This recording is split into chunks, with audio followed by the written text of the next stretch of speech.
Hi hello ಎಲ್ಲರಿಗೂ ಹೇಗಿದ್ದೀರಾ? Welcome back to my YouTube channel. I hope ಎಲ್ಲರೂ ಚೆನ್ನಾಗಿದ್ದೀರಾ ಅಂತ ಭಾವಿಸ್ತಾ ಇವತ್ತಿನ ರೆಸಿಪಿ ಸ್ಟಾರ್ಟ್ ಮಾಡ್ತಾ ಇದ್ದೀನಿ. ಇವತ್ತಿನ ವಿಡಿಯೋದಲ್ಲಿ ಗರಿಗರಿಯಾದ ಸಾಂಪ್ರದಾಯಿಕ ಚಕ್ಲಿ ಹೇಗೆ ಮಾಡೋದು ಅಂತ ತಿಳಿಸ್ತಾ ಇದ್ದೀನಿ. ನಾನು ಹೇಳೋ ಮೆಥಡ್ ಹಾಗೂ ಪ್ರೊಸೀಜರ್ ಫಾಲೋ ಮಾಡಿದ್ರೆ ಯಾರು ಬೇಕಾದರೂ ತುಂಬ ಸುಲಭವಾಗಿ ಮಾಡಬಹುದು.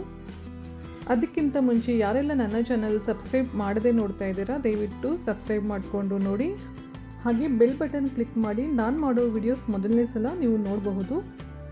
ಹಾಗಾದರೆ ಬನ್ನಿ, ಇನ್ಯಾಕೆ ತಡ, ಗರಿಗರಿಯಾದ ಸಾಂಪ್ರದಾಯಿಕ ಚಕ್ಲಿ ಹೇಗೆ ಮಾಡೋದು ಹಾಗೆ ಅದಕ್ಕೆ ಬೇಕಾಗಿರುವ ಇಂಗ್ರೀಡಿಯೆಂಟ್ಸ್ ಎಲ್ಲ ಒಮ್ಮೆ ನೋಡ್ಕೊಂಬರೋಣ.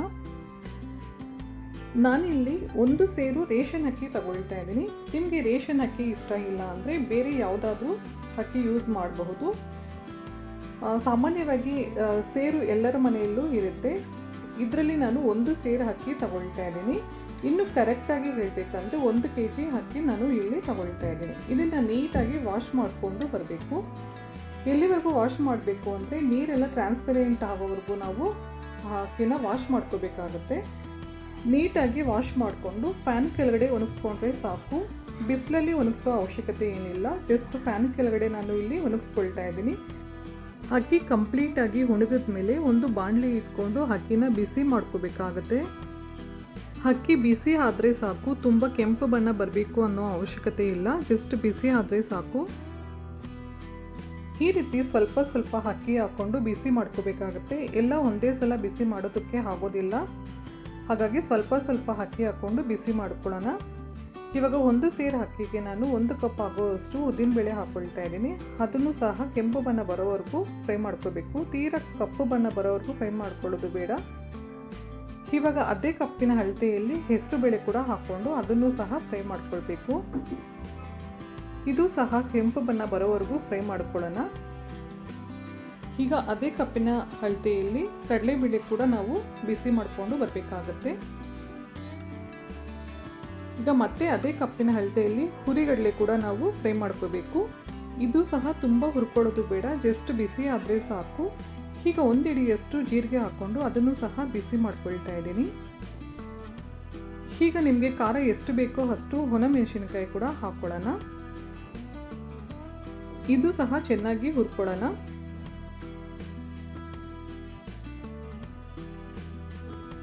ಇವಾಗ ಎಲ್ಲ ಒಮ್ಮೆ ಚೆನ್ನಾಗಿ ಮಿಕ್ಸ್ ಮಾಡಿಕೊಂಡು ಮೆಣಸಿನ್ಕಾಯಿ ಎಲ್ಲ ಚಿಕ್ಕ ಚಿಕ್ಕದಾಗಿ ನಾವು ಮುರಿದು ಹಾಕೋಬೇಕಾಗತ್ತೆ. ಈ ರೀತಿ ಎಲ್ಲ ನಾವು ಮಿಕ್ಸ್ ಮಾಡ್ಕೋಬೇಕು. ಮಿಕ್ಸ್ ಮಾಡಿಕೊಂಡು ಮಿಲ್ಗೆ ಕೊಡ್ತಾ ಇದ್ದೀನಿ.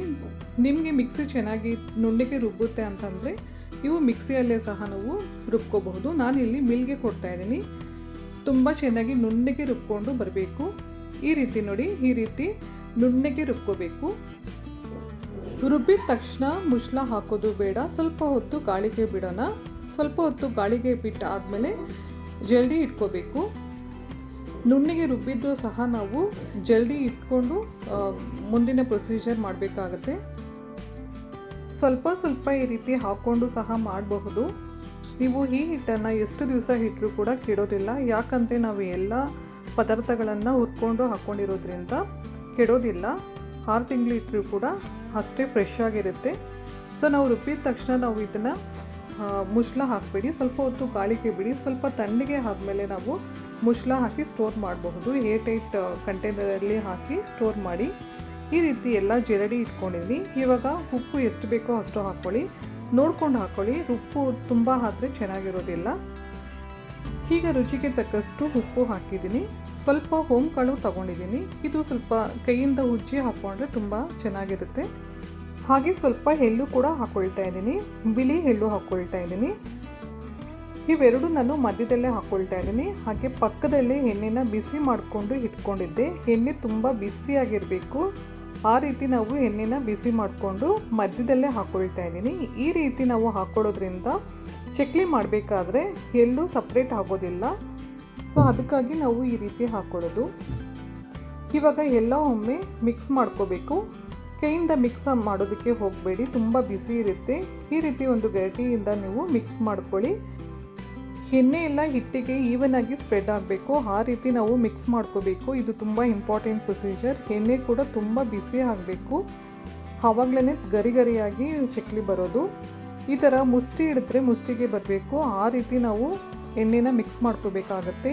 ಈಗ ಪಕ್ಕದಲ್ಲೇ ನಾನು ಬಿಸಿ ನೀರು ಕೂಡ ಕಾಯಿಸಿ ಇಟ್ಕೊಂಡಿದ್ದೆ, ಅದನ್ನು ಸಹ ಸ್ವಲ್ಪ ಸ್ವಲ್ಪನೇ ಹಾಕ್ಕೊಂಡು ನಾವು ಚಪಾತಿ ಹಿಟ್ಟಿನ ರೀತಿ ಕಲಿಸ್ಕೊಂಡು ಬರೋಣ.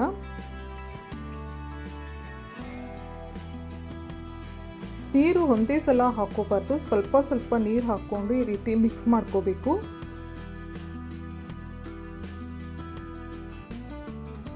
ತುಂಬ ಕೇರ್ಫುಲ್ಲಾಗಿ ಮಿಕ್ಸ್ ಮಾಡ್ಕೊಳ್ಳಿ, ಯಾಕಂದರೆ ನೀರು ತುಂಬ ಬಿಸಿ ಇರುತ್ತೆ. ಬಿಸಿ ಇದ್ರೇ ಹಿಟ್ಟು ತುಂಬ ಚೆನ್ನಾಗಿ ಮಿಕ್ಸ್ ಆಗುತ್ತೆ, ಹಾಗೆ ತುಂಬ ಗರಿಗರಿಯಾಗಿ ಕ್ರಿಸ್ಪಿಯಾಗಿ ಬರುತ್ತೆ ಚಕ್ಲಿ. ಹಾಗೂ ನಾವು ಚಕ್ಲಿ ಮಾಡಬೇಕಾದ್ರೆ ಎಲ್ಲೂ ಕೂಡ ಮುರಿಯೋದಿಲ್ಲ, ಅಷ್ಟೊಂದು ಚೆನ್ನಾಗಿ ಬರುತ್ತೆ. ಇವಾಗ ನೀರು ಸ್ವಲ್ಪ ತಣ್ಣಗೆ ಆಗಿದೆ, ಇವಾಗ ನಾವು ಕೈ ಯೂಸ್ ಮಾಡಬಹುದು. ಈ ರೀತಿ ಎಲ್ಲ ಚೆನ್ನಾಗಿ ಮಿಕ್ಸ್ ಮಾಡಿಕೊಂಡು ಒಂದು ಚಪಾತಿ ಹಿಟ್ಟಿನ ಹದದಲ್ಲಿ ನಾವು ಕಲಿಸ್ಕೋಬೇಕಾಗತ್ತೆ. ಹಿಟ್ಟು ಈ ರೀತಿ ಸಾಫ್ಟಾಗಿ ಕಲಿಸ್ಕೋಬೇಕಾಗುತ್ತೆ, ತುಂಬ ಗಟ್ಟಿನೂ ಇರಬಾರ್ದು, ಹಾಗಂತ ತುಂಬಾ ಸಾಫ್ಟಾಗಿ ಕೂಡ ಇರಬಾರ್ದು. ನಾನು ತೋರಿಸೋ ರೀತಿ ನೀವು ಈ ರೀತಿ ಕಲಿಸ್ಕೋಬೇಕಾಗತ್ತೆ.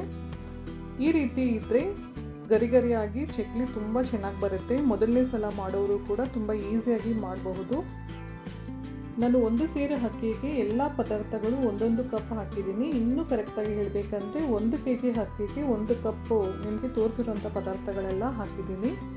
ಇವಾಗ ಸ್ವಲ್ಪ ಹೊತ್ತು ಕ್ಲೋಸ್ ಮಾಡಿ ರೆಸ್ಟ್ ಮಾಡೋಕ್ಕೆ ಬಿಡೋಣ. ಎಷ್ಟೊತ್ತು ರೆಸ್ಟ್ ಮಾಡಬೇಕಂದ್ರೆ ಒಂದು 10 ಮಿನಿಟ್ಸ್ ರೆಸ್ಟ್ ಮಾಡೋಕ್ಕೆ ಬಿಡೋಣ. ನೋಡಿ, ಈ ರೀತಿ ಸಾಫ್ಟಾಗಿ ಬರಬೇಕು, ಸ್ವಲ್ಪ ಕೂಡ ಕೈಗೆ ಅಂಟ್ಕೊಳ್ತಾ ಇಲ್ಲ, ಆ ರೀತಿ ನಾವು ಕಲಿಸ್ಕೋಬೇಕಾಗತ್ತೆ. ನಿಮಗೆ ಹಿಟ್ಟು ಸ್ವಲ್ಪ ಗಟ್ಟಿ ಇದೆ ಅಂತ ಅನಿಸಿದ್ರೆ ಸ್ವಲ್ಪ ನೀರು ಹಾಕ್ಕೊಂಡು ಮಿಕ್ಸ್ ಮಾಡ್ಕೊಳ್ಳಿ. ನಾನು ತುಂಬ ನೀರು ಹಾಕ್ತಾಯಿಲ್ಲ, ಜಸ್ಟ್ ಸುಮ್ಮನೆ ಟೆಸ್ಟ್ ಮಾಡ್ತಾ ಇದ್ದೀನಿ ನೀರಿಗೆ. ನಾವು ಹಾಕಿರೋ ಪದಾರ್ಥಗಳಷ್ಟೇ ಮುಖ್ಯ ಅಲ್ಲ, ಹಿಟ್ಟು ಕಲಿಸೋದು ಕೂಡ ಮುಖ್ಯ. ನಾವು ಈ ಹಿಟ್ಟು ಎಷ್ಟು ಚೆನ್ನಾಗಿ ಕಲಿಸಿರ್ತೀವಿ ಅಷ್ಟು ಚೆನ್ನಾಗಿ ಬರುತ್ತೆ. ಚಕ್ಲಿ ಹೊತ್ತಬೇಕಾದ್ರೆ ಎಲ್ಲೂ ಕೂಡ ಮುರಿಯೋದಿಲ್ಲ, ಒಂದೇ ಸಮಾನೆ ಬರುತ್ತೆ. ಸೊ ಅದಕ್ಕಾಗಿ ನಾವು ಕಲಿಸೋದು ಕೂಡ ತುಂಬ ಇಂಪಾರ್ಟೆಂಟ್ ಆಗುತ್ತೆ. ಇವಾಗ ಚಕ್ಲಿ ಹೊತ್ತೋ ಮೌಲ್ಡಿಗೆ ಸ್ವಲ್ಪ ಎಣ್ಣೆ ಗ್ರೀಸ್ ಮಾಡ್ಕೋಬೇಕು. ಎಣ್ಣೆ ಗ್ರೀಸ್ ಮಾಡಿಕೊಂಡು ಚಕ್ಲಿ ಹೊತ್ಕೊಳ್ಳೋಣ. ನೋಡಿ ಎಷ್ಟು ಚೆನ್ನಾಗಿ ಬರ್ತಾ ಇದೆ, ಎಲ್ಲೂ ಕೂಡ ಕಟ್ ಆಗ್ತಾ ಇಲ್ಲ. ಎಷ್ಟು ಅಗಲ ಬೇಕಾದರೂ ನೀವು ಮಾಡ್ಕೋಬಹುದು, ತುಂಬ ಚೆನ್ನಾಗಿ ಬರುತ್ತೆ. ಈ ರೀತಿ ಕಟ್ ಆಗದ್ರೆ ಯಾಕೆ ಬರ್ತಾ ಇದೆ ಅಂದರೆ ಬಿಸಿ ನೀರಿಂದ ನಾವು ಕಲಸಿರೋದ್ರಿಂದ ಈ ರೀತಿ ಕಟ್ ಆಗ್ತಾ ಇಲ್ಲ. ಸೊ ಅದಕ್ಕಾಗಿ ಬಿಸಿ ನೀರಿಂದ ನಾವು ಕಲಿಸ್ಕೋಬೇಕು ಹಿಟ್ಟು ಯಾವಾಗಲೂ ಕೂಡ. ನೋಡಿ ಎಷ್ಟು ಚೆನ್ನಾಗಿ ಬರ್ತಾ ಇದೆ. ಇಷ್ಟೇ ನೋಡಿ, ಯಾರು ಬೇಕಾದರೂ ತುಂಬ ಈಸಿಯಾಗಿ ಮಾಡಬಹುದು. ಎಲ್ಲ ಪದಾರ್ಥಗಳನ್ನು ಹುರ್ಕೊಂಡು ಚಕ್ಲಿ ಮಾಡೋದ್ರಿಂದ ಚಕ್ಲಿ ಹೆಚ್ಚು ಕಾಲ ಇರುತ್ತೆ ಹಾಗೂ ಗರಿಗರಿಯಾಗಿ ಕ್ರಿಸ್ಪಿಯಾಗಿ ಇರುತ್ತೆ. ಯಾರು ಬೇಕಾದರೂ ಮಾಡಬಹುದು. ಮೊದಲನೇ ಸಲ ಮಾಡೋರು ಕೂಡ ಧೈರ್ಯವಾಗಿ ಮಾಡಬಹುದು, ತುಂಬ ಚೆನ್ನಾಗಿ ಬರುತ್ತೆ. ನೋಡಿ, ಗರಿಗರಿಯಾದ ಸಾಂಪ್ರದಾಯಿಕ ಚಕ್ಲಿ ರೆಡಿ ಆಯಿತು. ನಿಮಗೆ ಈ ಪ್ರೊಸೀಜರ್ ಮಾಡೋದು ಸ್ವಲ್ಪ ಕಷ್ಟ ಆಗುತ್ತೆ ಅಂತ ಅಂದರೆ ನಿಮಗೆ ಬೇರೆ ಪ್ರೊಸೀಜರ್ ಕೂಡ ತೋರಿಸ್ತೀನಿ, ಅದು ಕೂಡ ತುಂಬ ಸುಲಭವಾಗಿ ಯಾರು ಬೇಕಾದರೂ ಮಾಡಬಹುದು. ನಿಮ್ಮ ಹತ್ರ ಹಪ್ಪಳ ಎತ್ತೋದು ಸಾಮಾನ್ಯವಾಗಿ ಎಲ್ಲರ ಹತ್ರನೂ ಇದ್ದೇ ಇರುತ್ತೆ. ಸೊ ಅದರಲ್ಲೂ ಕೂಡ ನಾವು ಚಕ್ಲಿ ಮಾಡಬಹುದು. ಬನ್ನಿ, ಅದು ಸಹ ಹೇಗೆ ಮಾಡೋದು ಅಂತ ತಿಳಿಸ್ತಾ ಇದ್ದೀನಿ. ನೋಡಿ, ಹಪ್ಪಳ ಮಾಡೋ ಗರಿಟೆ ನಿಮ್ಮ ಹತ್ರ ಇದ್ದೇ ಇರುತ್ತೆ, ಇದರಲ್ಲಿ ಕೂಡ ನಾವು ಚಕ್ಲಿ ಈಸಿಯಾಗಿ ಮಾಡಬಹುದು. ಈ ರೀತಿ ಒಂದೇ ಸಲ ನಾವು ಚಕ್ಲಿ ಇದ್ರ ಮೇಲೆ ಹೊತ್ಬಿಟ್ಟು ಎಣ್ಣೆಯಲ್ಲಿ ಡೈರೆಕ್ಟಾಗಿ ಬಿಡೋದ್ರಿಂದ ಯಾವುದೇ ಸ್ಟ್ರೈನ್ ಆಗೋದಿಲ್ಲ. ನೋಡಿ ಎಷ್ಟು ಚೆನ್ನಾಗಿ ಬರ್ತಾ ಇದೆ ಅಂತ. ಇವಾಗ ಒಂದೇ ಸಲ ಡೈರೆಕ್ಟಾಗಿ ನಾನು ಎಣ್ಣೆಯಲ್ಲಿ ಬಿಡ್ತಾ ಇದ್ದೀನಿ. ಎಷ್ಟು ಚೆನ್ನಾಗಿ ಬರುತ್ತೆ ನೋಡಿ, ತುಂಬ ಸಿಂಪಲ್ ಅಲ್ವಾ? ನೀವು ಈ ಮೆಥಡ್ ಈಸಿ ಅಂದರೆ ನೀವು ಈ ಮೆಥಡ್ ಫಾಲೋ ಮಾಡಿ, ತುಂಬ ಚೆನ್ನಾಗಿರುತ್ತೆ. ಗರಿಗರಿಯಾದ ಚಕ್ಲಿ ಮಾಡೋದು ಎಷ್ಟು ಸುಲಭ ಅಲ್ವಾ? ಜಸ್ಟ್ ನಾವು ಹಾಕೋ ಪದಾರ್ಥಗಳು ಹಾಗೆ ಮೆಜರ್ಮೆಂಟ್ ಪ್ರೊಸೀಜರ್ ಫಾಲೋ ಮಾಡಿದ್ರೆ ಸಾಕು, ಯಾರು ಬೇಕಾದರೂ ತುಂಬ ಸುಲಭವಾಗಿ ಮಾಡಬಹುದು. ನೋಡಿ, ಇಷ್ಟೇ, ತುಂಬ ಸಿಂಪಲ್ ಅಲ್ವಾ? ನೀವು ಒಮ್ಮೆ ಮನೇಲಿ ಈ ರೀತಿ ಟ್ರೈ ಮಾಡಿ ಹೇಗೆ ಬಂದಿದೆ ಅಂತ ಕಮೆಂಟ್ ಮೂಲಕ ತಿಳಿಸಿ. ಹಾಗೆ ಮೊದಲನೇ ಸಲ ನನ್ನ ಚಾನಲ್ ನೋಡೋರು ದಯವಿಟ್ಟು ಸಬ್ಸ್ಕ್ರೈಬ್ ಮಾಡಿಕೊಂಡು ನೋಡಿ. ಹಾಗೆ ನಿಮಗೆ ಈ ವಿಡಿಯೋ ಇಷ್ಟ ಆಗಿದ್ದರೆ ಕಮೆಂಟ್ ಮೂಲಕ ನಿಮ್ಮ ಅನಿಸಿಕೆ ಅಭಿಪ್ರಾಯ ತಿಳಿಸೋದು ಮಾತ್ರ ಮರಿಬೇಡಿ. ತುಂಬ ಗರಿಗರಿಯಾದ ಸಾಂಪ್ರದಾಯಿಕ ಚಕ್ಲಿ ರೆಡಿ ಆಯಿತು. ಇಷ್ಟೇ ನೋಡಿ, ತುಂಬ ಸಿಂಪಲ್, ಯಾರು ಬೇಕಾದರೂ ಮನೆಯಲ್ಲಿ ಮಾಡಬಹುದು. ಯಾವುದೇ ಅಡುಗೆ ಮಾಡಬೇಕಾದ್ರೂ ಪೇಷನ್ಸ್ ತುಂಬ ಮುಖ್ಯ. ಪೇಷನ್ಸಿಂದ ಮಾಡಿದ್ರೆ ಮಾಡೋ ಅಡುಗೆ ತುಂಬ ಚೆನ್ನಾಗಿ ಬರುತ್ತೆ. ಅಡುಗೆನ ಪ್ರೀತಿಯಿಂದ ಮಾಡಿ, ಸಿಂಪಲ್ ಆಗಿರೋ ಅಡುಗೆ ಕೂಡ ಸೂಪರ್ ಆಗಿರುತ್ತೆ. ಈ ರೆಸಿಪಿ ನಿಮ್ಮೆಲ್ಲರಿಗೂ ಇಷ್ಟ ಆಗಿದೆ ಅಂತ ಭಾವಿಸ್ತಾ ಇದ್ದೀನಿ. ಮತ್ತೆ ಮುಂದಿನ ವಿಡಿಯೋದಲ್ಲಿ ಮುಂದಿನ ರೆಸಿಪಿಯೊಂದಿಗೆ ಭೇಟಿಯಾಗೋಣ. ಅಲ್ಲಿವರೆಗೂ ನಮಸ್ಕಾರ. Thank you so much. Bye bye.